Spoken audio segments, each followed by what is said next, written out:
आज क्या क्या पढ़ाने वाले हैं, तो आज मैं आपको बेटा पूरा का पूरा पढ़ूंगा भावार्थ। क्या पढ़ूंगा? भावार्थ।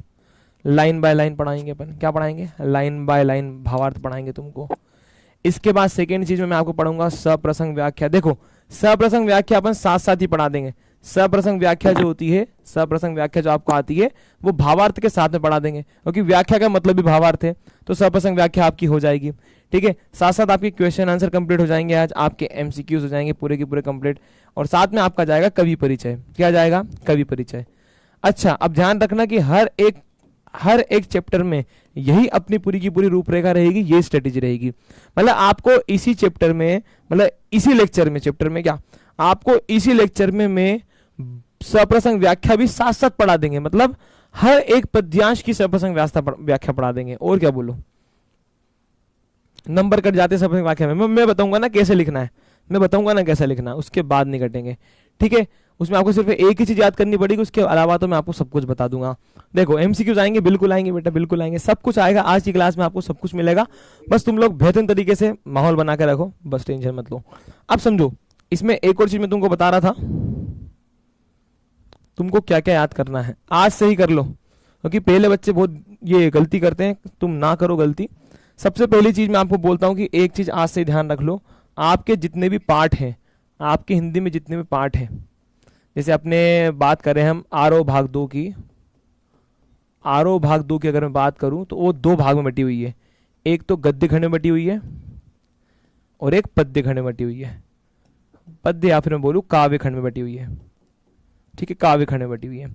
तो गद्य और पद्य में बटी हुई है। गद्य में अपने अलग अलग अलग चैप्टर से है और पद्य में अपने अलग अलग चैप्टर से है। पद्य में क्या होती है? कविताएं। पद्य क्या बोलते हैं? कविताएं। पोम होती है इसके अंदर, क्या होती है? पोम। और इसके अंदर क्या होती है? प्रोज। इसके अंदर क्या होती है? प्रोज। इसमें कहानी आती है, कोई कहानी लिख रहा है, कोई संस्मरण लिख रहा है, कोई निबंध लिख रहा है, इसमें कोई रेखा चित्र लिख रहा है, ये सब चीज आती है। गद्य के लिखने वाले राइटर को बोलते हैं लेखक। क्या बोलते हैं? गद्य में होता है लेखक, और पद्य की सारी कविताएं लिखने वाले को बोलते हैं कवि। और आज हम स्टार्ट करने वाले यही पद्य। तो आपको अपने जितने भी चैप्टर्स हैं, इन पाठ के नाम आपको याद करने, पाठ के नाम के साथ साथ इनके लेखक और कवि के नाम, लेखक और कवि के नाम आपको याद करने। क्यों सर, ऐसा क्यों? क्योंकि जब भी आप सप्रसंग व्याख्या लिखोगे, जब भी आप सप्रसंग व्याख्या लिखोगे, तो उसमें जब अपन सप्रसंग व्याख्या में संदर्भ लिखते हैं या फिर जब हम प्रसंग लिखते हैं, प्रसंग हम जब लिखते हैं तो प्रसंग में हमको चैप्टर का नेम भी लिखना पड़ता है, प्लस कवि और लेखक का नेम भी लिखना पड़ता है। तो इसके लिए आपको मैं आज से ही कहता हूं कि आपके जितने भी चैप्टर से, मेरे भाई क्या बोल रहा हूं बेटा मैं, जितने भी आपके चैप्टर से हैं, आप लोगों को सारे के सारे चैप्टर्स को इसमें याद करना है। आपके सारे चैप्टर और उनके कवि और लेखकों को याद करना है। अगर आप ये चीज याद कर लेते हो तो इसके बाद आपको कोई दिक्कत नहीं आएगी, इतनी मेरी गारंटी है, इतनी मेरी गारंटी है आप लोगों के लिए। समझ गए मेरी बात? चलिए हम स्टार्ट करते हैं हमारे चैप्टर को। सबसे पहली बात है भाई, हरिवंश राय बच्चन जी कौन है? इस चैप्टर के लेखक है हरिवंश राय बच्चन जी। हालांकि बहुत रईस आदमी थे, क्योंकि तुमको पता ही है, बच्चन खानदान के थे Harivansh Rai Bachchan ji, the father of Amitabh Bachchan and the grandfather of Abhishek Bachchan and the father in law of Aishwarya Rai Bachchan. अब इसके आगे नहीं बता पाऊंगा मैं। ठीक है, तो स्टार्ट करते हैं भाई। आज हरिवंश राय बच्चन जी ने ये चैप्टर लिखा हुआ है और काफी बढ़िया कवि थे ये, है ना। अभी भी है एक तरीके से, पर अब तो मर गए हैं, लेकिन अच्छे कवि थे, बहुत बढ़िया कवि थे। और इनका कवि परिचय मैं लेके आया था, तो आप देख सकते हो कितनी बार आया है। शायद मैं लेके आया हूं इसमें, हाँ, हस्ती चाड़िए ज्ञान की 22, 23, 25 कितनी बार आया बेटा? 3 साल आया है ये। 22, 23 और 25 में ये अपना एक PYQ है। 25 में भी आया है, देख लो आप, रिसेंटली भी आया है, देख लो आप। ठीक है,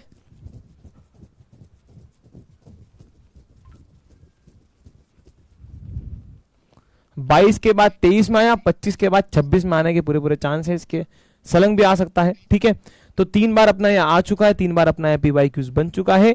and now we are heading to our, क्या नाम इनका, बच्चन जी। देखो इतना ही लिख के आओगे तो भी आपको नंबर मिलता है। तो आधुनिक साहित्य में स्टार्ट करें। आधुनिक साहित्य में हालावाद। अब ये हालावाद क्या होता है? जैसे भैया हालावाद एक युग है, हालावाद एक युग है, जैसे अपन पढ़ते हैं छायावाद युग है, एक छायावाद एक युग होता है, मतलब कि एक युग है, जैसे मान लो 1900 से 1940 का युग, ऐसा 30-40 साल के युग होते थे पहले के पहले। अब उस युग में अब उस युग में मेरे भाई ये हालावाद के प्रवर्तक थे, इन्होंने हालावाद बनाया था। डॉक्टर हरिवंश राय बच्चन का जन्म हुआ था 1907 को। इनका जन्म भी आ सकता है आपको एमसीक्यूज में, ये बात ध्यान रखना। जब भी मैं कवि परिचय या लेखक परिचय पढ़ाता हूँ, जब भी मैं कवि परिचय या लेखक परिचय पढ़ाता हूँ, तो उसमें से आप लोगों को एमसीक्यूज भी आते हैं।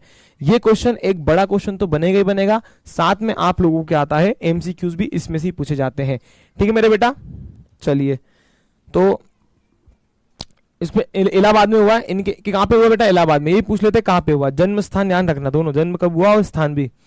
इनके पिता का नाम प्रताप नारायण और माता का नाम सरस्वती देवी था। इन्होंने इलाहाबाद के विश्वविद्यालय से स्नातक और स्नातकोत्तर परीक्षा उत्तीर्ण की तथा कैम्ब्रिज विद्यालय से पीएचडी प्राप्त की। ठीक है भैया, ये इलाहाबाद में प्राध्यापक भी रहे थे और आकाशवाणी के साहित्य कार्यक्रम को संबंध भी था इनका।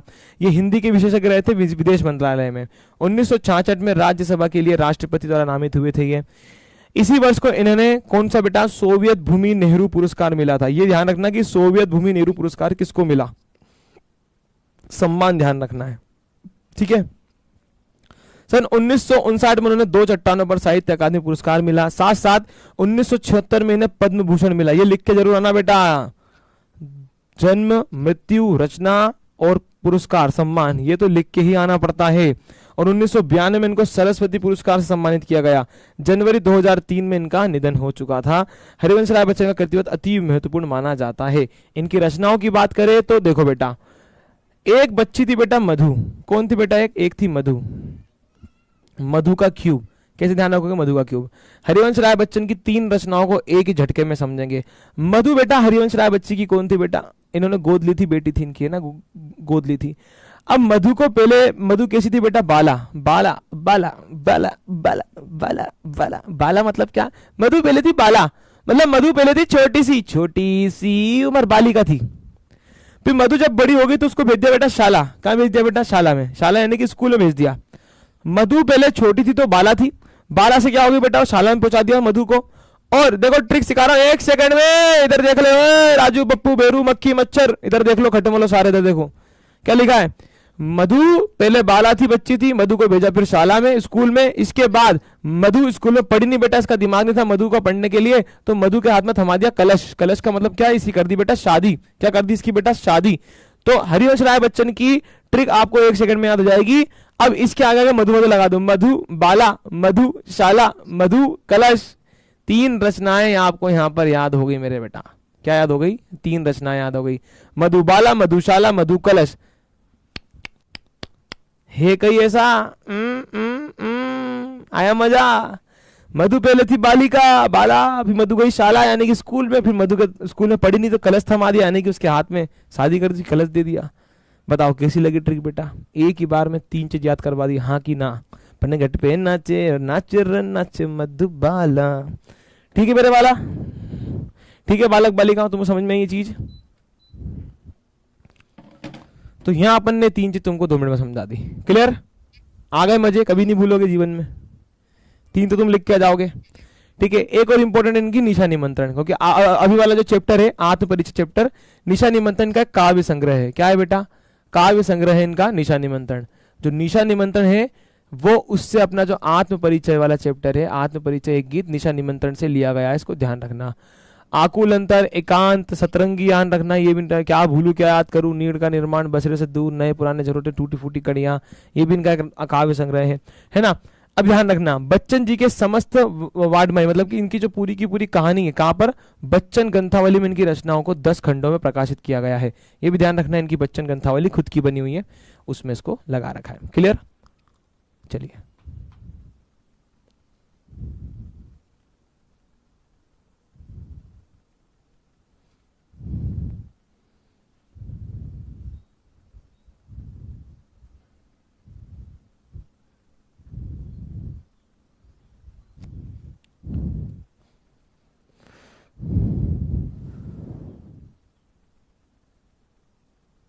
शादी के बाद निशा को निमंत्रण दिया, ये भी कर सकते हैं। शादी के बाद निशा को निमंत्रण दिया, बिल्कुल। चलो अब मैं स्टार्ट करने वाला हूं अपनी चीजें। एक मिनट रुक जाओ बस, ये बहुत तेज चल रही है आजकल यार। ऊपर जाओ ऊपर, बस ऊपर ही रहे।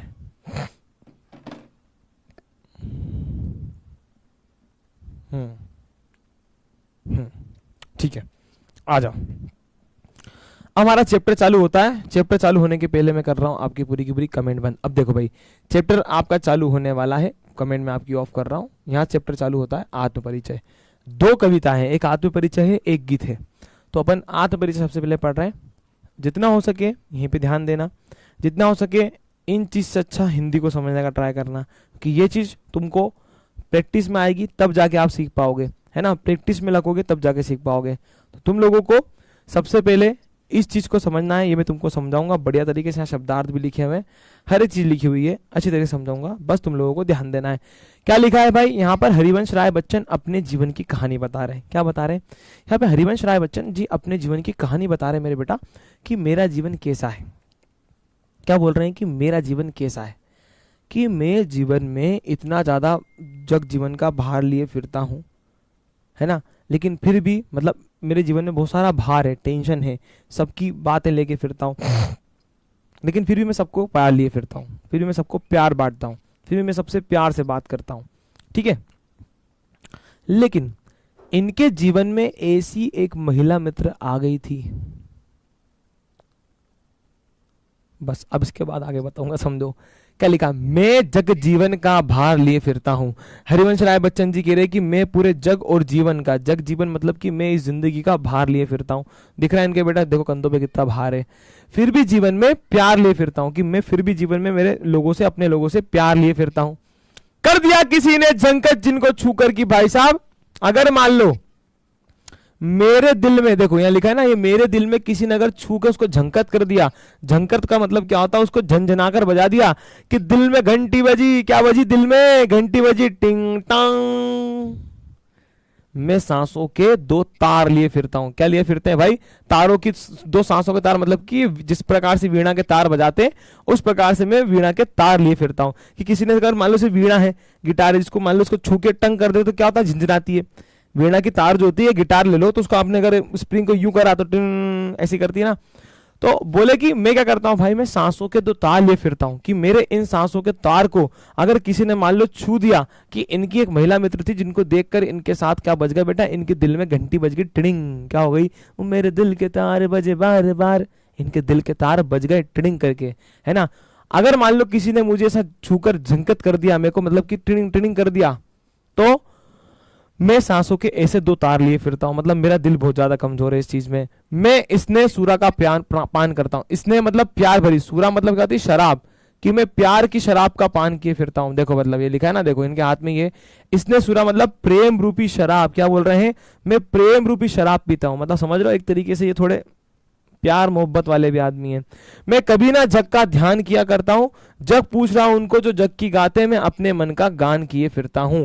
ये बोल रहे कि भाई जग जिनको पूछता है वो उनकी गाते हैं, लेकिन मैं अपना ही गान किए फिरता हूं। मैं अपने मन में ही खुश रहता हूं, है ना। मैं अपने मन में ही खुश रहता हूं, मैं अपने जीवन में प्यार लिए फिरता हूं। लेकिन एक बार किसी मेरी प्रिय ने मेरे दिल के तारों को बजा दिया था। क्या कर दिया था? दिल के तारों को बजा दिया था।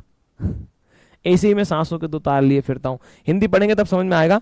प्रसंग में क्या लिखते हैं? प्रस्तुत काव्यांश कवि हरिवंश राय बच्चन द्वारा लिखित काव्य संग्रह निशा निमंत्रण की से लिया गया है, जिसका आत्म परिचय पाठ का नाम दे दिया है ना। अपने जीवन शैली का परिचय दिया है, कि वह किस प्रकार विपरीत परिस्थितियों में भी अपने जीवन का स्नेह भार लिए फिरते हैं।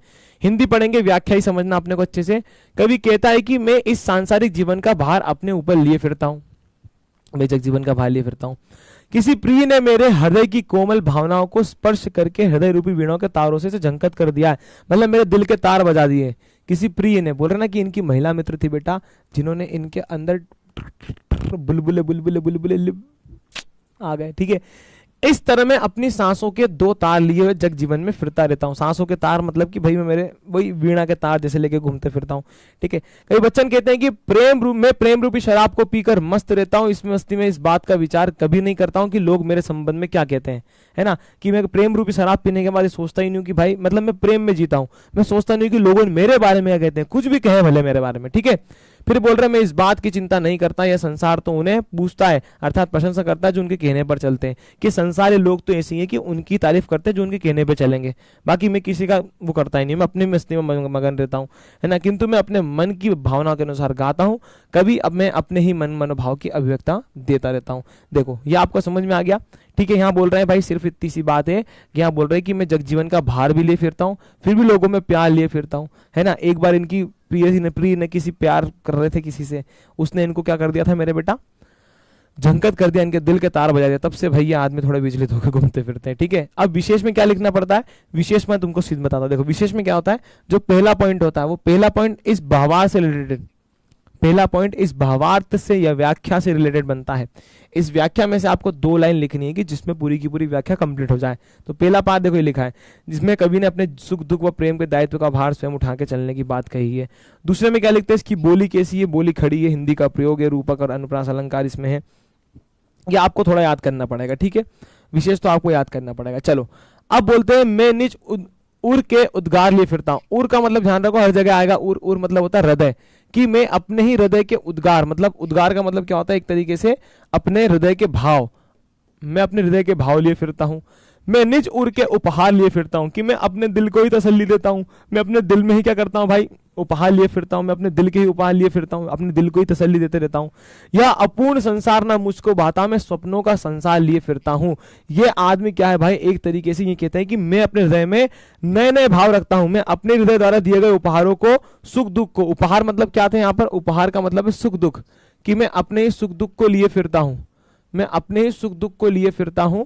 यह अपूर्ण संसार ना मुझको भाता, कि ये जो अधूरा संसार है ना, कि ये जो अधूरा संसार है ये मेरे को नहीं भाता है मेरे भाई। मैं किसी के इशारे पे नहीं चलता हूं, ये कहना चाह रहे हैं कि मैं किसी के इशारे पे नहीं चलता हूं, मैं अपनी ही मस्ती में रहता हूं, मैं अपने आप को ही, है ना, अपने आप में ही जीता हूं। मुझे संसार भाई साहब भाता ही नहीं, बिल्कुल अधूरा सा लगता है। कहते हैं ना कि यह अपूर्ण संसार ना मुझको भाता, कि यह अधूरा सा संसार जीवन मुझको नहीं भाता मेरे भाई, इसमें प्रेम का अभाव सा है, कि इसमें प्रेम की कमी है ना। मैं स्वप्नों का संसार लिए फिरता हूं, इसी कारण मुझे अच्छा नहीं लगता है, मेरे मन में प्रेममय सुंदर सपनों का संसार है। देखो ये एक सपनों का संसार बना हुआ है इनका, कि जिसमें प्रेममय, जिसमें 2 जोड़े प्रेम कर रहे हैं आपस में, कि मैं अपने सपनों में एक प्रेम का संसार लिए फिरता हूं, मुझे ये जीवन नहीं भाता, अपूर्ण संसार है ये।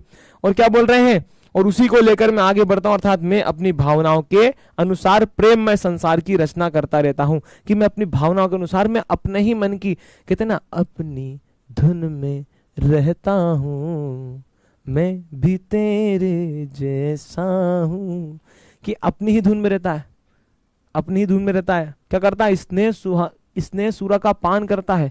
मैं प्रेम का प्याला पी आया, पल भर में सदियां जी आया, मैं पी आया, मैं पी आया, मैं प्रेम प्याला पी आया, मैं रमता जोगी ओए ओए ओए। समझ में आई मेरी बात, मैं स्नेह सुरा का पान किया मतलब प्रेम का प्याला पीते हैं, प्रेम के रग में ऐसी डूबी, बन गया एक ही रूह, अपनी मन की मैं जानूं और पी के मन की राम, सांसों की माला पे शिवरू में समझ रहे हो। इस प्रकार से इनका प्यार जो है भाई वो अलग ही तरीके का है, अप्रतिम, ठीक है। नेक्स्ट बढ़ते हैं आगे, अगला पैराग्राफ आता है, मैं जला हृदय में अग्नि बहा करता हूं, कि मैं अपने हृदय में, कि मेरे दिल में जो आग जग जली है, क्या हो गई, लग गई मेरे दिल में आग, अब बचा ही क्या है, कि लग गई मेरे दिल में आग, अब बचा ही क्या है, अगर जो ये दिल बच गया तो फिर जला ही क्या है। वाह वाह वाह वाह वाह वाह। सुख दुख दोनों में मग्न रहता हूं, कि जीवन में चाहे मेरे सुख हो, जीवन में चाहे मेरे दुख हो, मैं दोनों में मग्न रहता हूं मेरे भाई। जग भव सागर तैरने को नाव बनाए, मैं भव मोजों पर मस्त रहता हूं। देखो समझो कि भव सागर तैरने को नाव बनाए, कि लोगों भव सागर मतलब इस संसार को, लोगों ने संसार से तैरने को नाव बनाते फिरते हैं, लेकिन मैं इन भव मौजों पर मस्त भा करता हूं। भव मौज मतलब कि संसार की लहरों पर मैं बहता रहता हूं, संसार की लहरों पर मैं, देखो ये दिखा है ना, संसार की लहरों पर मैं बहता रहता हूं। मैं यौवन का उन्माद लिए फिरता हूं। उन्माद का मतलब क्या है, उन्माद का मतलब होता है पागलपन, खुशी, प्रेम। सनक कहते हैं ना, सनक, मैं प्रेम लिए फिरता हूं। उन्मादों में अवसाद लिए फिरता हूं। लेकिन वहीं क्या बोल रहे हैं ये लोग, ये दुख भी लिए फिरते हैं, है ना, उदासी। उन्माद मतलब खुशी, खुशी समझ लो, खुशी समझ लो, खुशी, पागलपन, प्रेम। क्या कह रहे हैं ये भाई कि मैं यौवन का उन्माद लिए फिरता हूं, कि मैं अपने यौवन में, अपनी जवानी का उन्माद, खुशी लिए फिरता हूं, लेकिन साथ साथ उन्मादों में अवसाद भी लिए फिरता हूं। लेकिन मेरी इस खुशी में भी, इस पागलपन में भी क्या है, दुख से उत्पन्न उदासी है। उदासी क्यों है? क्योंकि भाई इनके दिल में कोई है, इनके दिल में कोई ऐसी बस गई है जिन्होंने इनका भाई क्या कर दिया, दिल तोड़ के हंसती हो मेरा, वफाएं मेरी याद करोगी। क्यों कह रहे ना कि मैं जला हृदय में अग्नि, कि मेरे दिल में आग लग गई है, बहा करता हूं, जला हृदय में अगली, भला बहा करता हूं मैं, समझ रहे हो, सुख दुख दोनों में मग्न रहता हूं। क्योंकि अगर या तो मेरे पास यौवन का अनुमाद, या मेरे पास अगर सुख या खुशी है, मैं उसमें भी आते रहता हूं, और उस खुशी में मेरे पास दुख भी आता है, सुख और दुख मेरे पास आते रहते हैं। जो मुझकर बाहर हंसा रुलाती भीतर, कि मैं बाहर से हंसता रहता हूं, लेकिन मैं अंदर से रोता हूं आजकल, कि मैं हाय किसी की याद लिए फिरता हूं, किसी की यादों में खोए हुए, अपना मुझको बना लिया हो, तेरी यादों में खोया रहता हूं, मुझको डसती है तन्हाइयां, फिरता रहूं दर बदर। क्या बात है, पूरे के पूरे इन पे गाने बना दिया मैंने हरिवंश राय बच्चन पे, समझ गए, कि फिरता रहूं दर बदर, मिलता नहीं तेरा निशान, हो के जुदा तब मैं जिया, तू है कहाँ मैं कहाँ, तेरी यादों में खोया रहता हूँ। समझ गए तुम लोग, तन्हाई में है, किसी की यादों में है, किसी की बातों में खोए हुए हैं ये लोग, ये इंसान जो सुख दुख दोनों में साथ में रहते हैं। ठीक है, प्रसंग वही सेम है। देखो प्रसंग का एक ट्रिक है कि प्रसंग में क्या है, प्रसंग में आपको पहले बताना है कौन सी कविता कौन से चैप्टर से ली गई है, लेखक का नाम क्या है, इसके बाद प्रसंग की जो लाइन है इसमें आपको एक छोटा सा प्रसंग देना है। प्रसंग मतलब छोटा सा इंट्रोडक्शन देना है कि ये पूरा पैराग्राफ किस बारे में है। तो यहाँ पे लिखा हुआ है ये पूरा पैराग्राफ किस बारे में, अपने कवि ने हृदय की अवस्थाएं, संसार के व्यवहार पर अपनी भावनाएं प्रकट की है ना, और जिसमें किसी ने भी जानने की इसको कोशिश नहीं की है। ठीक है, इतनी सी बात है। तो आगे बढ़ते हैं। कवि कहता है कि मेरे हृदय में प्रेम की अग्नि जलती रहती है। क्या कहता है कवि, कि मेरे हृदय में प्रेम की अग्नि जलती रहती है ना, और मैं उसी आंच से स्वयं तपता रहता हूं। ठीक है, वो इसे छोड़ के गई है जब से। फिर क्या बोल रहे हैं ये आगे, कवि कहता है कि मैं प्रेम दीवानगी में मस्त होकर जीवन में सुख और दुख दोनों की दुशाओं में मग्न रहता हूं। यह संसार विपदाओं का सागर है, मैं इसमें प्रेम रूपी नाव से पार करना चाहता हूं, है ना, भव सागर से पार करना चाहते हैं, मतलब मैं मेरी प्रेम रूपी नाव से संसार को पार करना चाहता हूं, कि मैं जब इस संसार से जाऊंगा तो मैं मेरे प्रेम के मार्ग पे चल के जाऊंगा, प्रेम रूपी नाव बनाऊंगा मैं मेरी, मतलब मैं प्रेम, इनके जीवन में प्रेम चाहिए। ये आदमी प्रेम का भूखा है, प्यार का भूखा है, लेकिन उसे वो छोड़ के चली गई, है ना, इसलिए मैं भव सागर मतलब इस संसार, भव सागर मतलब संसार की लहरों पर प्रेम की उमंग और मस्ती के साथ बहता रहता हूं। इसी तरह मैं प्रसन्नता पूर्वक जीवन नाव से संसार सागर के किनारे लग जाता हूं और सही परिस्थिति में मस्त रहता हूं। आगे बच्चन अपने संबंध में कहते हैं कि मैं युवावस्था के नशे में रहता हूं, है ना, मैं यौवन में, है ना, मेरे ऊपर प्रेम का पागलपन सवार है। ये लाइन है, ये लिखा है ना, मैं यौवन का अनुमान लिए फिरता हूं, मतलब प्रेम का पागलपन मेरे ऊपर सवार है। क्योंकि जब आदमी जवान होता है, जवानी में उसका प्रेम बहुत बाहर फूट के आता है, जैसे तुम्हारा कभी कभी कमेंट सेक्शन में आ जाता है, वैसे ही प्यार बहुत फूट के बाहर आता है, चलता ना तुम्हारी इधर उधर की ऐसी हो, खाना खाया मेरे बाबू ने क्या क्या करा। ठीक है, तो ऐसा करके बोल रहा है कि भाई मैं अपनी जवानी का, मैं पागलपन में रहता हूँ एकदम मेरी जवानी के, समझ रहे हो।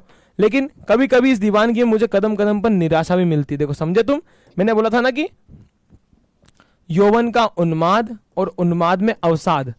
तो उन्माद का मतलब क्या है, उन्माद का मतलब क्या है, खुशी। यहाँ लिखा ना कि मेरे ऊपर प्रेम का पागलपन सवार है, तो वो उन्माद हो गया। अब इस पागलपन में ही लिखा ना कि इस दीवानगी में ही, कि उन्मादों में क्या, अवसाद लिए फिरता हूं, अवसाद मतलब निराशा लिए फिरता हूं, अर्थात दुख और विषाद की भावना इसमें विद्यमान रहती है। इससे मेरी मन स्थिति बाहर से तो हंसते हुए दिखती है, लेकिन अंदर से अंदर मुझे रुलाती रहती है, तड़पाती है, रुलाती है है ना, तड़पाती है इनको, रुलाती है, इनके अंदर की भावना इनको सताती रहती है। यहाँ पर ये चीज़ कहना चाह रहे हैं। समझ में आ गई मेरी बात? ठीक है, बस इतनी सी चीज़ है। ओके, आगे फिर यहाँ से बढ़ा जाएगा वापस। चलो आगे फिर यहाँ से बढ़ते हैं हम। नेक्स्ट है कि इस स्थिति का मूल कारण यह है कि मैं अपने हृदय में किसी प्रिय की मधुर स्मृति बसाए हुए हूँ और हर समय उसकी याद करता रहता हूँ। उसे न मिलने से दुखी हो जाता हूँ कि मैं उस मेरी महिला मित्र की याद में खोया हुआ हूँ और उसके ना मिलने से मैं इतना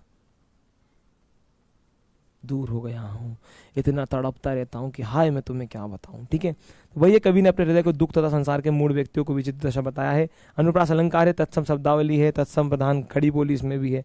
ठीक है, चलिए चलो आगे बढ़ते हैं, बहुत सारे हैं इसमें, बाकी हिंदी का आपको ध्यान रखना है। आगे फिर यही बोल रहे हैं वापस कि मैं यौवन का उन्माद ले फिरता हूँ, उन्माद में अवसाद ले फिरता हूँ। ये वही हो गया, यौवन जवानी का, उन्माद ने जवानी में प्रेम लेके फिरते हैं। उस पागलपन में, जवानी का पागलपन में ही उनको कभी कभी दुख भी होता है। जो मुझे बाहर रुलाती भीतर की, मुझे बाहर से हंसाती है, अंदर से रुलाती, हाय मैं किसी की याद ले फिरता हूँ, वो यही है। कर यत्न मिटे सब सत्य को किसी ने जाना। ये बोल रहे कर यत्न, यत्न मतलब कि मैंने इतने प्रयास करे, मैंने सब कुछ करा, लेकिन सत्य को किसी ने भी में जान नहीं पाया। नादान वही है जहां पर दाना। देखो, एक तो है नादान और एक पे है दाना। नादान का मतलब होता है भाई मूर्ख व्यक्ति, और दाना का मतलब होता है ज्ञानी व्यक्ति। ठीक है, दोनों को ध्यान रखना है, इससे क्वेश्चन भी आएगा, ध्यान रखना है इसको। यूं कह रहे हैं मेरे भाई कि नादान वही है जहां पर दाना, कि एक तरफ इस दुनिया में नादान लोग हैं और एक तरफ इस दुनिया में क्या है बेटा, दाना मतलब कि ज्ञानी लोगों ने। ठीक है, कि किसी ने मेरे हृदय को इतनी कोशिश नहीं की, जीवन को सत्य को नहीं जान पाए बेचारे बापड़े वो, कि जहां पर धन वैभव और ज्ञानी मिल जाते हैं वहीं पर दाना चुमने लगता है, अर्थात स्वार्थ पूरा करने लगता है ना। फिर क्या बोलते हैं कि फिर मूड न क्या जग जो इस पर भी सीखे। मूड मतलब होता है मूर्ख, है ना, कि जो मूर्ख ही क्या, जो इस जग पर, जो इस पर भी ना सीखे। मैं सीख रहा हूं, सीखा ज्ञान भुलाना। यौवन जवानी, उम्र का वह समय जो जोश और भावना अधिक होती है ना, समझ रहे हो। तो यहाँ पे हरिवंश राय बच्चन जी ने वही कहा है, देखते हिंदी पढ़ते हैं। तो हरिवंश राय बच्चन जी संबंध में कहते हैं कि मैं युवावस्था के नशे में रहता हूँ, मेरे ऊपर प्रेम का भूत सवार है, इस भूत में मुझे कदम कदम पर निराशा मिलती है। वही लास्ट वाले पैराग्राफ है, सेम टू सेम, यहाँ से देखो, ये तो वही सेम टू सेम है। कवि कहता है कि मैंने सारे उपाय, सारे प्रयत्न करके देख लिए, लेकिन किसी ने मेरे हृदय के सत्य को जानने की कोशिश नहीं की। कि मतलब लिखा है ना यहाँ पे, कर यत्न मिटे सब सत्य किसी ने न जाना, कि मतलब मैंने उसके सामने इतना ज्यादा अपने प्यार का इजहार कर दिया कि वो मुझे समझी नहीं। तुम तो मुझे दुश्मन समझते हो, तुमने मुझे अपना समझा ही क्या है, ऐसा बोलती वो उसको। तो हरिवंश राय बच्चन जी कहते हैं, तुम होते जो दुश्मन तो कोई बात ही क्या थी, अपनों को मनाना है, जरा देर लगेगी, ऐसा इन्होंने बोला भाई। तो समझ रहे हो तुम कि इन्होंने बहुत यत्न करे, इन्होंने बहुत प्रयास करे कि हाय मेरे सत्य को कोई समझे, लेकिन किसी ने सत्य नहीं समझा इनका। मतलब आखिर वो जो महिला मित्र थी इनकी, वो उनको समझ नहीं पाई, है ना। इन्होंने बहुत एफर्ट डाले बापड़े ने। फिर आगे बढ़ते हैं कि कोई मेरे जीवन का सत्य को नहीं जान पाए, इस तरह जिए जिसे भी देखो वही नादानी कर रहा है। इस संसार में जहां पर धन वैभव और भोग संबंधी सामग्री मिल जाती है, वहीं पर दाना चुगने लगता है, अर्थात स्वार्थ पूरा करने लगता है। परंतु कवि की दृष्टि में ऐसे लोग मूर्ख होते हैं, है ना, कि जो लोग जानबूझकर सांसारिक लोभ और मोह के चक्कर में उलझे रहते हैं। देखो यहाँ पे लिखा है ना, यहाँ पर देखो, एक को समझो।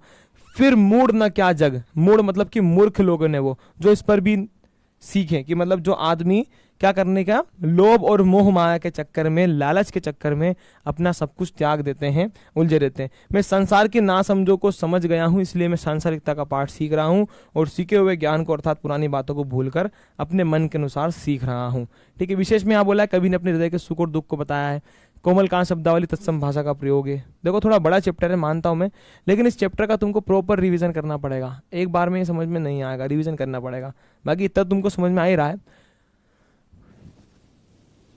ये कह रहे हैं, मैं बना बना जग को रोज मिटाता, जग जिस पृथ्वी पर जोड़ा करता, वैभव में प्रीति पक्ष से उस पृथ्वी को ठुकराता। यहाँ पर भी यही बोल रहे हैं। देखो ये तो सेम टू सेम है, करियत नहीं वाली तो सेम टू सेम है। मैं बना बना तो बोल रहे हैं, ये कवि कहता है आगे कि मैंने सारे उपाय सारे प्रयत्न कर लिए, वही सेम टू सेम है। इसके बाद कवि अपनी और संसार की क्रियाओं के विषय में कहते हैं कि मैं एक कवि जो स्वभाव से ही संवेदनशील होता है, वे कहाँ से संभालूं, हम दोनों के मध्य किस प्रकार का रिश्ता, संसार अपनी निष्ठुरता के लिए जाना जाता है, और मैं अपना प्रेम हृदय के लिए न जाने में अपनी कल्पनाओं में अपनी भावनाओं के अनुरूप कितने ही संसार रोज बनाता मिटाता हूँ।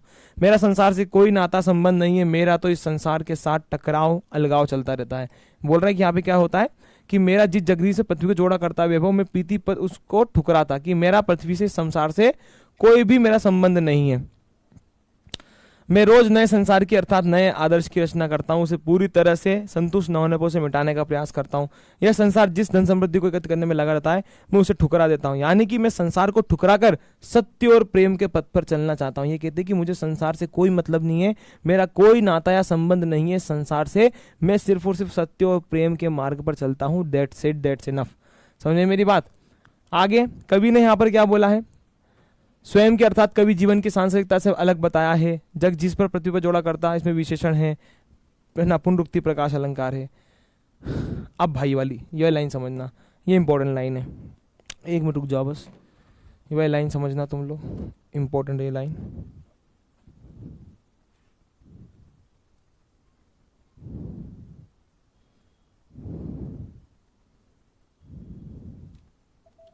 चलिए देखते हैं अब इसको।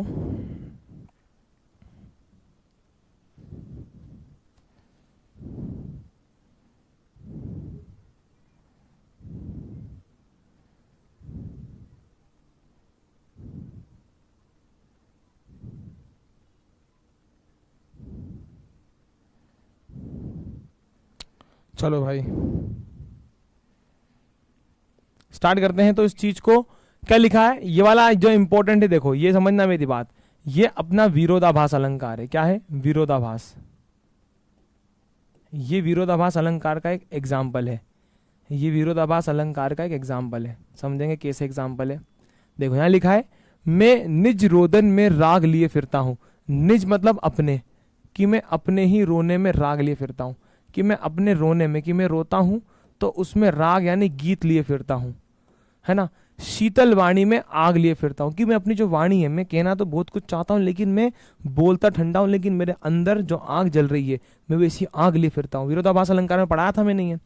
हो जिस पर भूपों के प्रसाद निछावर, भूपों मतलब कि राजाओं के, कि हो जिस पर राजाओं के प्रसाद निछावर, मैं वह खंडर का भाग लिए फिरता हूं। वही कह रहे कि भाई जिन पर राजाओं के बड़े बड़े हाथ होते हैं, जिन पे राजा जैसे क्या होते हैं, राजा महाराजा जैसी व्यवस्था होती है, मुझे ऐसा नहीं चाहिए। मैं खंडर का भाग ले फिरता हूँ। खंडर मतलब क्या होता है? जो बंजर जमीन होती है, कि मुझे उस खंडर का ही क्या है, भाग चाहिए सिर्फ। मैं रोया इसको तुम कहते हो गाना, मैं फूट पड़ा तुम कहते हो छंद बनाना। आय हाय हाय हाय। वो कहते कि जब मैं रोया, मैंने रोया तुझे ढूंढ ढूंढ के, वो कहते कि जब मैं रोया तो तुम उसे कहते हो कि मैं गाना गा रहा हूं। यहाँ क्या कह रहा है कि मैं अपने रोने में ही राग ले फिरता हूं, कि मैं रोता हूं तो भाई उसमें भी गीत आता है मेरे साथ, और मैं शीतल वाणी में आग ले फिरता हूं। विरोधाभास अलंकार है ना। क्या है? विरोधाभास अलंकार है। यहाँ पे विरोध हो रहा है, ऐसा ना लगे कि विरोध हो, लेकिन एक्चुअल में विरोध यहाँ पर हो रहा है कि आदमी बेटा शीतल वाणी में कैसे आग ले फिर सकता है, कि उसकी वाणी ठंडी है तो वो आग जैसा गर्म कैसे बोल सकता है। लेकिन यहाँ पर ये समझा रहे हैं कि मैं कहना तो बहुत कुछ चाहता हूं लेकिन मैं बोलता बहुत आराम से हूं, लेकिन मेरे अंदर जो आग भरी पड़ी है जब से मुझे छोड़ के गई है, ऐसे गई हो जाता है क्या कोई ऐसे छोड़ के दिल तोड़ के, हंसती हो मेरा वफाएं मेरी याद करोगी ओ दिल तोड़ के। समझ रहे हो? दीप राग की याद में आ गई थी थोड़ी देर के लिए। फिर बोलते कि भाई मैं रोया इसको तुम समझते हो गाना, और मैं फूट पड़ गया जब मैं टूट गया तो तुम बोलते हो तुम छंद बना रहे हो। छंद यानी कि तुम लोग लिख रहे हो, तुम लिख रहे हो, कवि से कहते हो। क्यों कवि कहकर संसार मुझे अपनाए, मैं दुनिया का हूं एक नया दीवाना। ये कहते हैं भाई दीवाना, क्या बोलते हैं? दीवाना। ये कहते हैं कि क्यों मुझे कवि कहते हो, मैं तो संसार का एक नया दीवाना हूं जो सिर्फ प्रेम चाहता है। मतलब ये देवदास वाली वही गजल है कि इन कवि को भाई साहब किसी से ऐसी मोहब्बत हुई थी कि बस जैसे अमिताभ बच्चन को रेखा से हुई थी। प्यारी समझ गई। चलो आगे देखते हैं। तो कवि कहता है कि मेरे रोने में मेरा प्रेम भाव झलकता है, मैं अपने गीतों को प्रेम के आंसुओं बहाता हूं, मैं जब भी गीत गाता हूँ उसमें मेरे प्रेम के आंसू बहते हैं। रात की गहरी नींदों में मैं सो न पाई, सो ही नहीं पाए बेचारे। मेरी वाणी यद्यपि कोमल और शीतल है, लेकिन फिर भी उसमें प्रेम की तीव्र वेदना का ताप है। मैं जिस राजाओं के विशाल महल को निछावर होते हैं, उन पर मैं अपने प्रेम के खंडर निछावर कर सकता हूँ। क्या बोल रहे हैं? जिस प्रेम पर राजाओं के बड़े बड़े महल निछावर होते हैं, वो ये कह रहे हैं कि जिस प्रेम पर राजाओं के बड़े बड़े, लिखा है ना कि हो जिस पर भूपों के प्रासाद निछावर, कि जिस पर राजा के बड़े बड़े महल निछावर होते हैं प्रेम में, कि एक प्रेम में राजा जो होता है वो अपने प्रेम में सब कुछ निछावर करता था अपनी प्रेमिका के लिए। ठीक उस प्रकार से हरिवंश राय बच्चन जी कह रहे हैं कि मैं अपने प्रेम में जीवन का एक खंडर जैसा है, कि बोल रहे कि मेरा जीवन तो खुद ही एक खंडर है। खंडर मतलब समझ गए कि कूड़ा है, कुछ भी नहीं मेरे पास, फिर मैं उस खंडर रूपी प्रेम को भी अपने जीवन का अहम भाग मानता हूं, कि मैं, मेरे जीवन में कुछ भी नहीं है मेरे पास, लेकिन मैं भी उसको बहुत बड़ी चीज समझता हूं अपने आप में, है ना। फिर बोलते हैं कवि इसमें अपनी प्रेम पीड़ा को स्वयं साथ रखने की बात कह रहे हैं। कवि कहता है कि जब मैं रोया और मेरे हृदय का दुख करुण शब्दों में व्यक्त हुआ, तो लोगों ने इसे गाना या गीत कहने लगे। जब मैं प्रेम के आवेग से भरकर पूरे उन्माद के साथ अपने भाव को व्यक्त करता हूं, तब संसार के लोग उसे छंद कहने लगे। वास्तव में मैं कवि नहीं हूं, अपितु प्रेम दीवाना हूं। दीवाना, हाँ दीवाना, दीवाना हो गया। तो कवि अपनी संवेदनशील भावनाओं को व्यक्त कर रहे हैं, संसार के लेन देन से बता रहे हैं भाई वो। कोमलकांत शब्दावली विरोधाभास, देखो विरोधाभास उपमान समझ रहे हैं, विरोधाभास अलंकार है इसके अंदर, अलग ही कुछ पड़ गया ऐसे, ऐसे तो लिखते हैं विशेष। ठीक है, लास्ट छंद इसका आत्म परिचय का लास्ट पद, मैं दीवानों का वेश लिए फिरता हूं, मैं मादकता निशेष लिए फिरता हूं, जिसको सुनकर जग झूमे झुके लहराए, मैं मस्ती का संदेश लिए फिरता हूं। यहां मस्ती के संदेश को दिया, मादकता मतलब नशा। बोल रहे कि मैं दीवानों का वेश लिए फिरता हूं, कि मैं एक तरीके से क्या है कि मैं संसार में प्रेम दीवानों की तरह रहता हूं, कि मैं प्रेम और दीवाना हूं, है ना, आवारा दीवाना हूं। कि बोल रहे हैं कि मैं मादकता निशेष ले फिरता हूं, कि मैं जहां भी जाता हूं सारे वातावरण को मस्ती से, मादकता मतलब कि मैं एक तरीके से प्रेम की मस्ती से सारे वातावरण को बना देता हूं, है ना। मैं प्रेम की मस्ती छाई हुई मेरे अंदर, क्या बोल रहे हैं कि मेरे अंदर प्रेम की मस्ती छाई हुई है भाई मेरे अंदर, ये बोल रहे हैं। ठीक है, बोलते हैं कि मैं प्रेम और यौवन का गीत गाता हूं, कि भाई मैं प्रेम और यौवन का गीत गाता हूं, मस्ती का संदेश देता हूं। ठीक है, कह रहे ना, और कह रहे कि भाई जिसे सुनकर सब लोग झूमे झुके लहराए, मतलब समझ रहे हैं, मस्ती का संदेश दिया है। क्या दिया है? मस्ती का संदेश दिया है। तो यहाँ हिंदी में आपको पता ही होगा कि मैं संसार प्रेम में दीवानों का तरह विचरण करता हूँ, मैं जहां भी जाता हूँ अपनी दीवानगी से सारे वातावरण को मस्ती से भरता हूँ, मेरी हार्दिक भावना प्रेम की संपूर्ण मस्ती छाई हुई है, मैं प्रेम और यौवन के गीत गाता हूँ, मैं सभी को इस प्रेम मस्ती में झूमने का संदेश देता हूँ। लोग मेरे इस संदेश को गीत समझ लेते हैं, जबकि मैं अपने आप को सब व्यवहार सभी दुखों से दूर रहने का संदेश देता हूँ। ठीक है, इसमें विशेष में ये कवि ने बताया कि उसके हृदय को उद्गार संसार गीत समझते हैं, लेकिन उद्गार संदेश स्वरूप है। ये विशेष को तुमको बस थोड़ा सा याद करना पड़ेगा, इसमें भी सेम होता है विशेष। तो बाकी इस चैप्टर का विशेष ऑलमोस्ट सेम ही है। कोमलकांत शब्दावली, देखो ये वाला कोमलकांत शब्दावली, अलंकार, ये मेन सेम टू सेम ही होता है मेरे भाई। तो बताओ तुम लोगों को ये चीज समझ में आई कि नहीं आई, फटाफट से एक बार बता दो। इजी है, बस की हिंदी व्याख्या तुम लोगों को अच्छे से याद करनी पड़ेगी, वो तो करना पड़ेगा। तुम बोलो सर हमको सब कुछ ही दे दो, खाना मुंह में भी खिला दो सर, हमको हमारे पेट में अंदर घुस के पचा भी दो, तो ये तो ना हो बाबू। चलो क्लियर है मेरे बच्चे, पार्टी जल्दी बताओ। ये चलता काहे नहीं है, ये बताओ। ये कविता क्लियर है कि नहीं, जल्दी बता दो।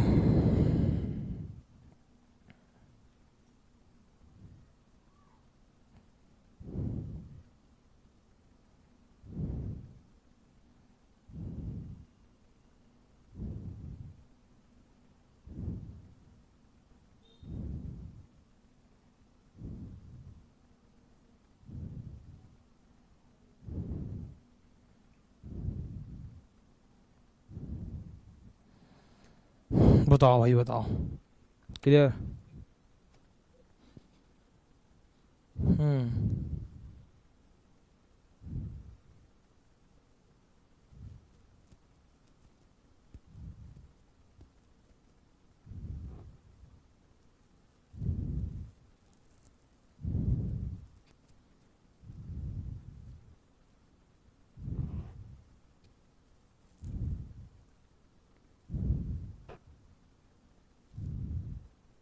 ओके,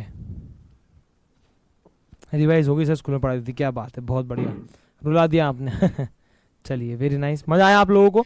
सारे ब्रेकअप सॉन्ग गा दिए सर आपने। इसलिए गाए मेरे बेटा, क्योंकि भावना में भेगे थे ना ये लोग, तो हम भी भेगा थोड़ा थोड़ा। चलिए। पंछी सुर में गाते हैं, नोट्स प्रिंट करवा लूँ, करवा ले बेटा, कोई दिक्कत नहीं। इतनी भी सांसें ले रहा है, तबीयत खराब है क्या? हाँ बेटा, मैं थोड़ी तबीयत मेरी खराब ही चल रही है 2-3 दिन से, बाकी ठीक है। हाँ।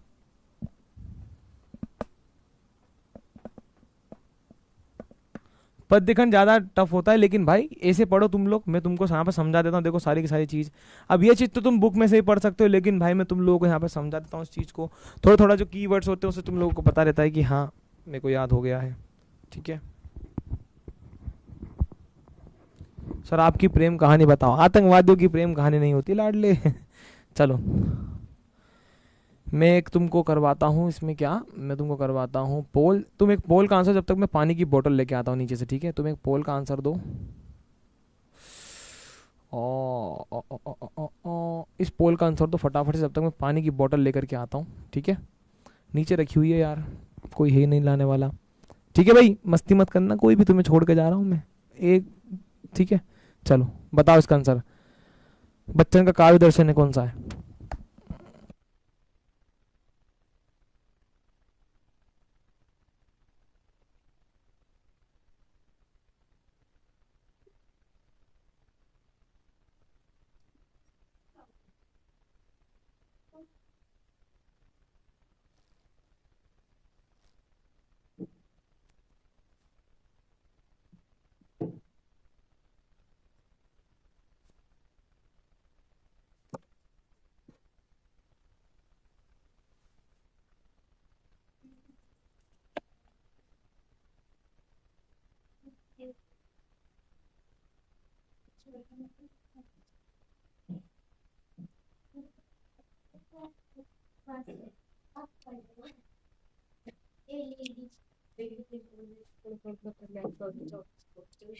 देख वाले छोड़ दो, चुप रहो पण अभी इसकी रिकॉर्डिंग चल रही, क्या हुआ क्या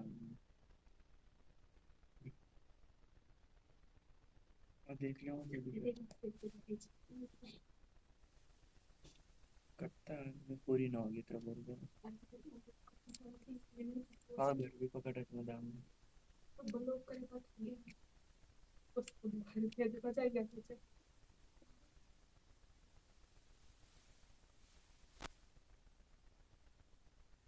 बिट्टू रात फोन में चल रही है, वीडियो कर देगा।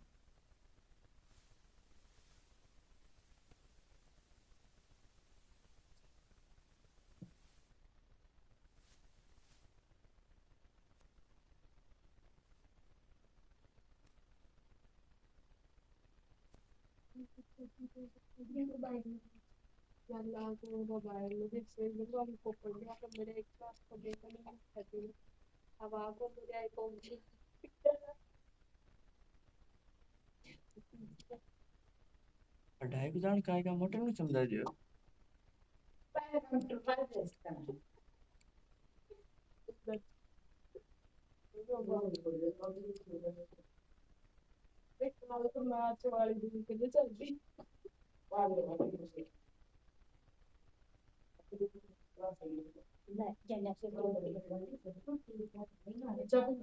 ये टेबलेट जान खा दे देना।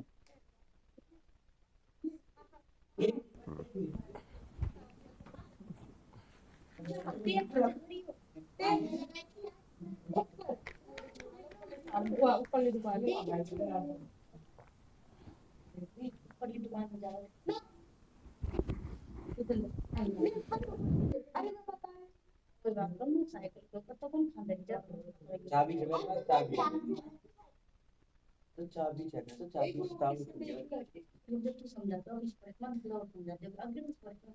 इसका मतलब पढ़ रहे हो तुम्हें, एक रोड़ा मतलब पढ़ रहे हो तुम्हें। अरे आज तो पूरा ही हो यार पढ़ रहे थे मुकेश चंदे को पता हूँ।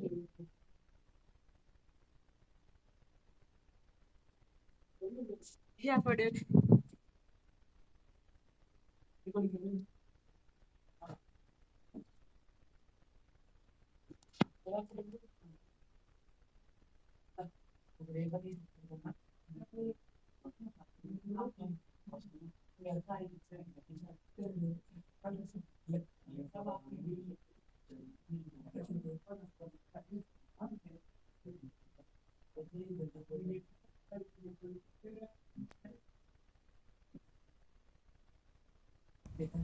सॉरी भाई, माइक बंद था।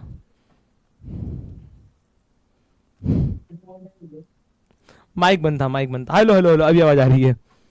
इसकी 12 की ढेर, माइक माइक ही बंद था।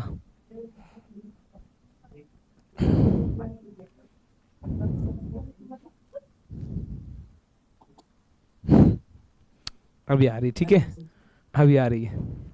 हाँ, तो ये जो लिया गया है, एक गीत जो चैप्टर लिया गया है वो कौन से काव्य संग्रह से लिया गया है? कोई दूसरा नहीं, काव्य संग्रह से लिया गया है। जैसे हमारा आत्म परिचय जो था वो काय से लिया गया था? निशा निमंत्रण काव्य संग्रह से, ठीक है। ऐसे ही ये काय से लिया गया है बेटा? कोई दूसरा नहीं से लिया गया है। समझ में आ गई? ठीक है, समझ में आ गई? ईमानदारी की कसम, मेरा फोन का भुलाया मैं,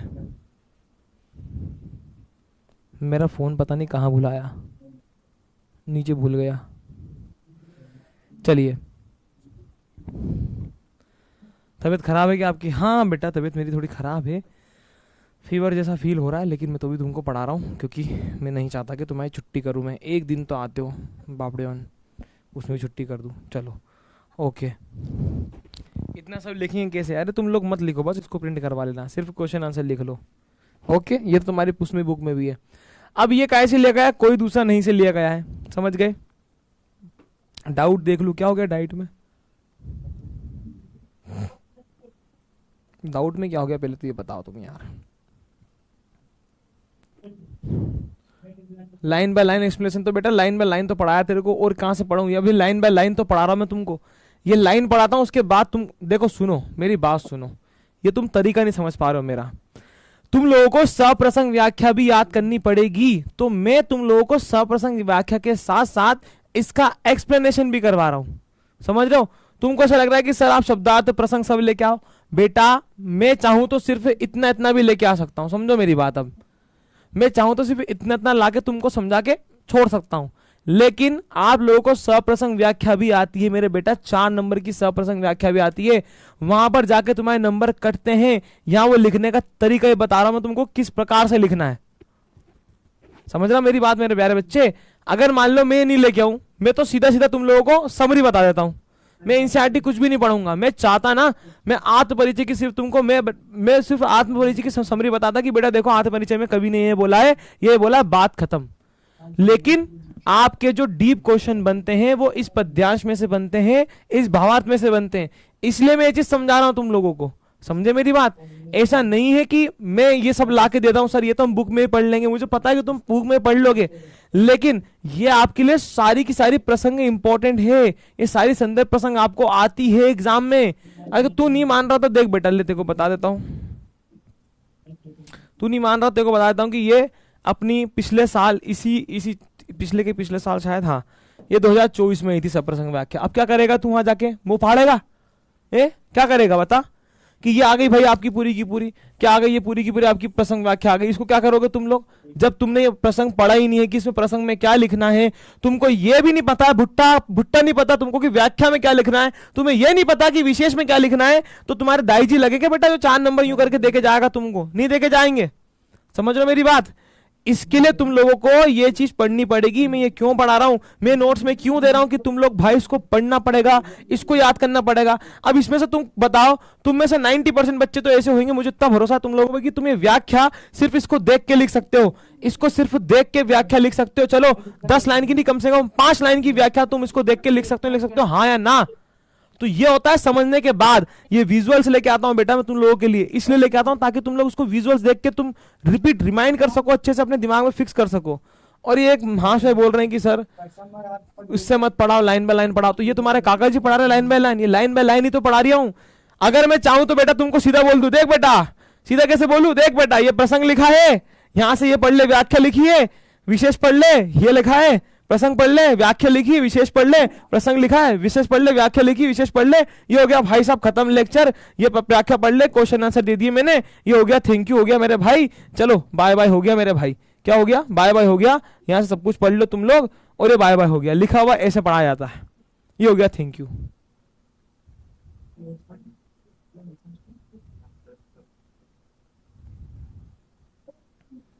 ठीक है, कल से समरी पढ़ा दूंगा मैं कि समरी पढ़ लो बेटा बस। भाई लाइन बाय लाइन पढ़ो, तुमको एनसीईआरटी फिर भी दिक्कत। मैं तुमको समरी पढ़ा दूं तो सर समरी को पढ़ा रहा हूं, एनसीईआरटी पढ़ाओ। अरे गधे आदमी, जिसने पूछा ये। चलो सर ये गा दिए वर्ल्ड कप 23 याद आ गया, चलो ठीक है छोड़ो।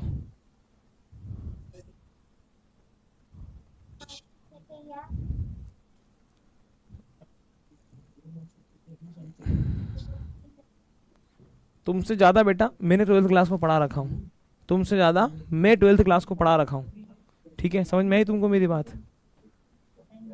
तो मुझे पता है कि किस तरीके से तुमको पढ़ाना है, तो उंगली ना करें कृपया करके। सर ये, हाँ सर कहानी के गद्यांश की कैसे एक्सप्लेन करेंगे और उसका विशेष कैसे एक्सप्लेन करेंगे? बेटा जब मैं तुमको गद्यांश पढ़ाऊंगा ना, तब मैं गद्यांश को बताऊंगा कैसे करना है। अभी अपन पद्यांश पढ़ रहे हैं, अपन पद्यांश में ध्यान देंगे, ठीक है मानसी?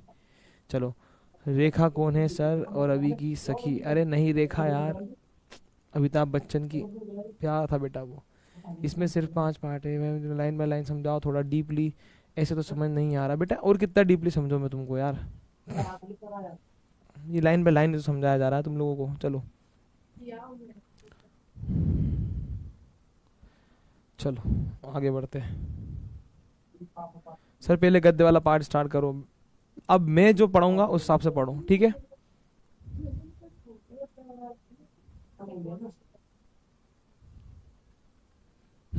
ठीक है, आगे बढ़ते हैं। चलो आगे देखो, देखो यहाँ पर दिन जल्दी जल्दी ढलता है, क्या दिया गया है? दिन जल्दी जल्दी ढलता है, ठीक है? समझो यहाँ पर अच्छे से, यहाँ समझो दिन जल्दी जल्दी ढलता है। इस दिन जल्दी ढलता को समझाता मैं तुमको।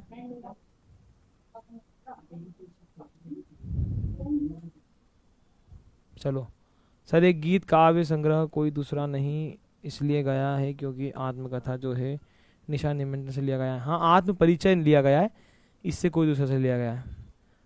ये निशा निमंत्रण, अरे ये नहीं लिया गया निशा निमंत्रण से, निशा निमंत्रण से नहीं लिया गया ये वाला। चलो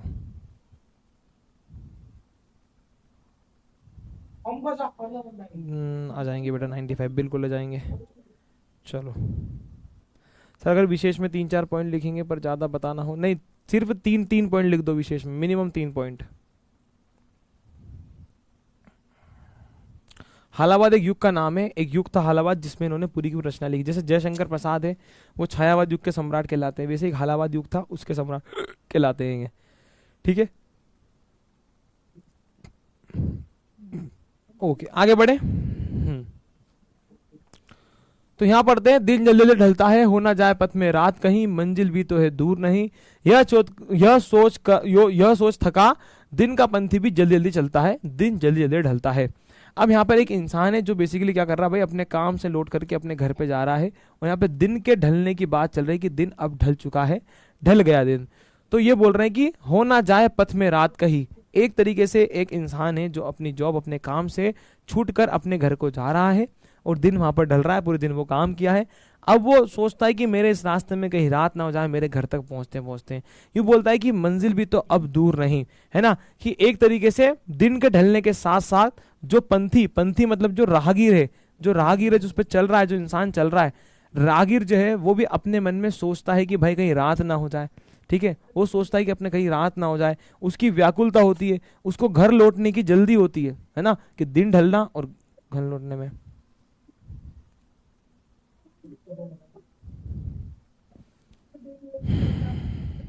ये भी एक तरीके से काव्य, देखो कोई दूसरा नहीं वाला बात नहीं कर रहा हूं मैं, इसमें ये है कि भाई ये लिया तो निशा निमंत्रण से ही लिया गया है, ये लिया तो निशा निमंत्रण से ही है ना? इसके गीत से लिया गया है, इस निशा निमंत्रण के गीत से लिया गया है, ठीक है? निशा निमंत्रण के गीत से लिया गया, इतना ध्यान रखना। फिर बढ़ते हैं आगे कि यह सोच थका, दिन का पंथी भी जल्दी जल्दी चलता है। कि यही सोचता है कि भाई रात ना हो जाए, मेरे को मेरे घर पहुंचना है, मंजिल में दूर नहीं, फिर भी इंसान जल्दी जल्दी चलता है। इतना ही बताया कि दिन के जल्दी ढलने की बात को बताई गई है कि कवि ने दिन के ढलने और पथिक को घर लौटने के लिए, इस राहगीर को घर लौटने के लिए बताया गया है। क्लियर? इसके बाद आगे बढ़ते हैं। यहाँ कह रहा है कवि की, देखो यहाँ पे लिखा हुआ है, प्रस्तुत काव्यांश कवि हरिवंश राय बच्चन द्वारा लिखा गया है, निशा निमंत्रण से गीत से लिया गया है। ठीक है, इसके बाद यहाँ पे ये लिखा है, कभी दिन भर अपने चलकर मंजिल के समय पहुंचने वाला पथिक सोचता है कि अब अपनी मंजिल पास में है, परंतु उस मंजिल से पहुंचने से पहले ही कहीं रात ना हो जाए, वह वहां तक नहीं पहुंच पाए, है ना। यह सोचकर वो जल्दी जल्दी चलता है दिन का फंदी कि भाई मैं जल्दी जल्दी मेरे घर पहुंच जाऊं, मेरे को लेट ना हो जाए। ठीक है, प्रिय मिलन की आतुरता में उस पथिक को ऐसा प्रतीत होता है कि दिन जल्दी जल्दी ढल रहा है। आशा यह है कि पथिक के मन में मंजिल तक पहुंचने तथा वहां से प्रिय मिलन की आशा बढ़ रही है। शरीर थका होने पर भी उसके मन में उमंग उल्लास सब कुछ है। चलो अगला देखो, बच्चे प्रत्याशा में होंगे। प्रत्याशा मतलब कि आशा में होंगे, इंतजार में होंगे। ये कह रहे हैं कि बच्चे आशा में होंगे, इंतजार में होंगे, नीड़ों से झांक रहे होंगे। नीड़ मतलब होता है घोंसला, कि बच्चे अपने घोंसलों से झांक रहे होंगे, नीड़ों से झांक रहे होंगे। नीड़ों मतलब कि घोंसलों से। देखो तुमको ये दिख रहा है, यहाँ पे एक चिड़िया के बच्चों की बात की गई है। यहाँ बात की है चिड़िया के बच्चों की, कि एक तरीके से आगे कह रहे हैं कि बच्चे, एक चिड़िया जब उड़ती है भाई, एक चिड़िया जब शाम को अपने घोंसले में आती है तो वो खाना लेकर आती है। क्या लेकर आती है? खाना लेकर आती है। तो उसके बच्चे उसके घोंसले में इंतजार कर रहे होते हैं कि हमारी माँ आएगी और हमारे लिए खाना लेकर आएगी। उसकी माँ सोचती है कि मेरे बच्चे प्रत्याशा में होंगे, नीड़ों से झांक रहे होंगे, कि इस घोंसले से मेरे बच्चे झांक रहे होंगे कि मेरी माँ कब तक आएगी। समझ रहे हो मेरी बात, कि इस घोंसले से बच्चे झांक रहे होंगे कि मेरी माँ कब तक आएगी। यह ध्यान परों में चिड़िया के भरता कितनी चंचलता है।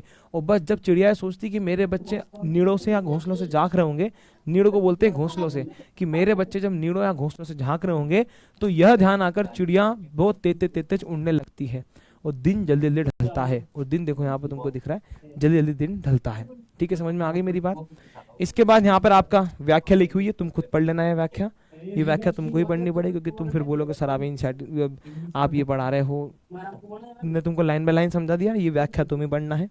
व्याख्या तुम पढ़ लेना, विशेष को तुम ये पढ़ लेना। ठीक है, नेक्स्ट बढ़ते हैं, मुझसे मिलने का कौन विकल्प। अब यहाँ पर ये बोला गया है कि स्वयं को संसार में यहाँ पर कवि ने अकेला बताया है। क्या बताया है? अकेला। कि जिस प्रकार से पिछले पद्यांश में चिड़िया अपने बच्चों से मिलने के लिए जल्दी जल्दी उड़ती है, दिन का पंथी अपने परिवार वालों से मिलने के लिए जल्दी जल्दी चलता है, लेकिन यहाँ अगले लास्ट पद्यांश में बताया मेरे बेटा कि ये इंसान तो बहुत ज्यादा अकेला है, अलोन है, कि इसको तो मिलने, मतलब इसको तो किसी से आस ही नहीं मिलने की, कि मतलब ये जल्दी जाए या लेट जाए इससे कोई मतलब है नहीं, है ना। ये जल्दी जाए या लेट जाए इससे कोई मतलब है नहीं। तो मुझसे मिलने का कौन विकल, विकल मतलब कि मुझसे मिलने को कौन व्याकुल है, कि मेरा कौन इंतजार कर रहा है। जो आदमी अकेला उसका तो कोई इंतजार कर ही नहीं रहा है। ठीक है, इसके बाद मैं हूं किस हित चंचल, की मैं किस चीज के लिए चंचल हूं, कि मैं इतना परेशान किस चीज के लिए हूं। यह प्रश्न शिथिल करता पद को, यही प्रश्न मेरे पद को शिथिल, शिथिल मतलब क्या कर देता है? रोक देता है। शिथिल मतलब रोक देता है मेरे पांव को। ये कहता है कि जब मान लो कोई मुझसे मिलने का विकल्प ही नहीं है, कोई मेरा इंतजार ही नहीं करता है, तो उनकी यही चीज क्या बोल रहे हैं, उनकी यही चीज जो होती है, यह प्रश्न शिथिल मतलब रोक देता है मेरे पांव को, भरता उर में विहलता है। उर मतलब कि यही चीज मेरे हृदय में क्या भरता है? विहलता का मतलब होता है आकुलता लेके आता है, कि मैं किसके लिए जल्दी जाऊं। समझ रहे हो, इस लाइन में ये बोला है कि मुझसे मिलने का कौन विकल्प, कि जो आदमी अकेला है। देखो एक इंसान है जिसका परिवार है, वो जल्दी घर क्यों जाएगा? कि उसका परिवार उसका वेट कर रहा है। चिड़िया जल्दी घर क्यों जा रही है? उसके बच्चे उसके वेट कर रहे हैं खाने के लिए। लेकिन एक ऐसा आदमी जो बेटा अकेला है, उसका कौन वेट कर रहा होगा? वो क्यों जाए इतना, ये बताया है। तो यहाँ तुम इसको पढ़ लेना कि अपना नहीं है जो मुझसे मिलने के लिए आ सकता है। ठीक है, चलो यहाँ खत्म हो जाएगा। ये क्वेश्चन आंसर आपको यहाँ पर दिया। देखो तुमको मैंने बोला था ना कि इसमें से आएगा कि जहाँ पर दाना रहते हैं वही नादान भी होते हैं। कवि ने ऐसा क्यों किया? अब तुमको समझ में आएगी कि मैं तुमको ये व्याख्या क्यों पढ़ाता हूँ, व्याख्या क्यों पढ़ाता हूँ, प्रसंग क्यों पढ़ाता हूँ। ये इसके अंदर से डीप क्वेश्चन बन के आया है कि जहाँ पर दाना रहते हैं वहीं पे नादान भी होते हैं। ठीक है, अब तुमको पता है दाना मतलब होता है स्वार्थी लोगों, है ना, करते हैं, ज्ञानी अज्ञानी दोनों रहते हैं, पर तो स्वार्थ की चिंता न करने वाले अज्ञानी होते हैं, जो दाने या लोभ के लालच फंस जाते हैं, उसमें नादान सांसारिक षड्यंत्र में भोले होते हैं। अब यहाँ पे इतनी सारी चीजें मैंने दे दी है तुम लोगों को, सारी की सारी। ये क्वेश्चन भी है, ये अपना निशा निमंत्रण से 2023 में आया है ये। ठीक है, इसको ध्यान रखना है आप लोगों को। ये क्वेश्चन भी अच्छा है। इसके बाद हरिवंश राय बच्चन का कवि परिचय आपको ऐसा लिख के आना है। ठीक है, कवि परिचय में तुम लोग यही चीज ध्यान रखा करो, कवि परिचय में मेरे बेटा जन्म लिखना है। ठीक है, जन्म याद होना चाहिए, मृत्यु याद होना चाहिए, रचना याद होना चाहिए। इसके बाद आपको क्या याद होना चाहिए? हाँ, जन्म मृत्यु रचना रचना मतलब आप 4 से 5 रचना लिख के आओ, बस ज़्यादा मत लिखो, ठीक है। इसके बाद थोड़ा बहुत इनकी जीवन की कहानी तुमको याद हो तो वो लिख सकते हो कि कहाँ पर पढ़े थे, माता पिता का क्या नाम था। और इतने की पॉइंट्स अगर आप लिख के आ जाओगे आपको यूं ही नंबर मिल जाएंगे। क्लियर है मेरे भाई? आज का चैप्टर हुआ यहाँ पर ख़त्म। बाकी मिलते हैं अगले चैप्टर में। बाकी तुमको करवा देता हूँ। इनका जन्म कब हुआ बताओ? 1980, 7, 18 या 29 में कब हुआ? इतना बड़ा पोल लगा दिया मैंने। चलो ठीक है, यहाँ ख़त्म कर दूंगा इसको। बताओ।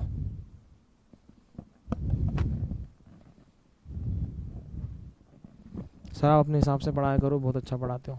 नहीं नहीं, मैं मेरे हिसाब से ही पढ़ाता हूँ, लेकिन ये हो गया सर, वो हो गया सर, ये हो गया सर, यहाँ से पढ़ा रहे हो सर, वहाँ से पढ़ा रहे हो।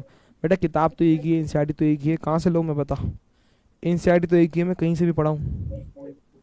इनकी बातों में बताओ व्याख्या और भी पढ़ाओ।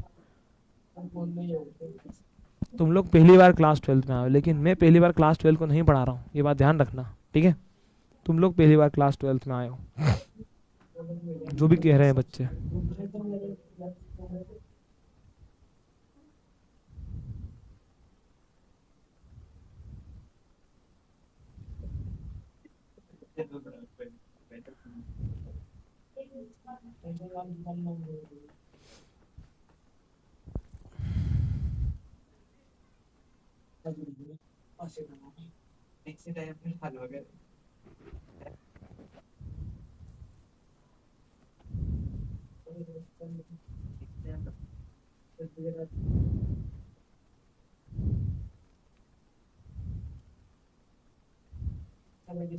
उन्नीस सौ 7 बी। चलो ठीक है। अब तुम ये चीज़ें होमवर्क से कर लेना यार, मुझे पूरा दिमाग खराब हो चुका है आज। इसको तुम होमवर्क में कर लेना सारे का सारा, ये तुमको मैं होमवर्क दे रहा हूँ, तो तुम लोग कर लेना। पोल को ख़त्म करते हैं इस क्लास को फटाफट से। सेकेंड चैप्टर तुम लोग को रीड करके आना है, काव्य खंड का। काव्य खंड का सेकेंड चैप्टर आपको रीड करके आना है। रीडिंग करना है बढ़िया तरीके से इसकी, इसका रिवीजन कर लेना, नोट्स बना लेना अच्छे तरीके से, ठीक है। रिवीजन एंड नोट्स आप बढ़िया तरीके से बना लेना, ठीक है। आगे मिलता हूँ मैं आपको अगली क्लास में। लीडर बोर्ड देख लो आप लोग। युधिष्ठिर है, अंकित है, नितेश है, विनीत है, शाहिद है, राधिका, भावेश, हर्ष, दिनेश और मोनिका, ठीक है। और अगली बार से भाई जिस तरीके से पढ़ाऊंगा उस तरीके से चुपचाप पढ़ लेना, अदरवाइज नहीं पढ़ा पाऊंगा मैं। चलो मिलते हैं आपको, तब तक के लिए बाय बाय। जो चीज़ पढ़ा रहा हूँ वो पढ़ना नहीं है सर, आप ऐसे पढ़ा रहे हो, इसमें से पढ़ा रहे हो, उसमें से पढ़ा रहे हो। 100 चीज़ें तुमको बोलनी है, 100 चीज़ें तुमको बोलनी है। पढ़ना हो तो ढंग से इज्जत से पढ़ लिया करो। जो पढ़ा रहे हैं इंसान उसमें तुमको ध्यान नहीं है, बाकी की चीज़ों में लगे हुए हो, बाकी की चीज़ों में तुम लगे हुए हो, ठीक है। एक चीज़ बस इसको ध्यान रख लेना, ये वाला जो मैंने बताया था कोई दूसरा नहीं, ये वाला नहीं है, इसको ध्यान रखना है। ये थोड़ा मिसमैच हो गया था, ये निशा निमंत्रण से लिया गया है, वो दूसरे चैप्टर में आएगा तब उसमें पता चलेगा, ठीक है। ये कोई दूसरा नहीं से नहीं था। चलो मैं थोड़ा कंफ्यूज हो गया था इसमें, बाकी तुम लोगों को मैंने बता दिया है, ठीक है। तो रखते हैं अब इसको, बाय बाय।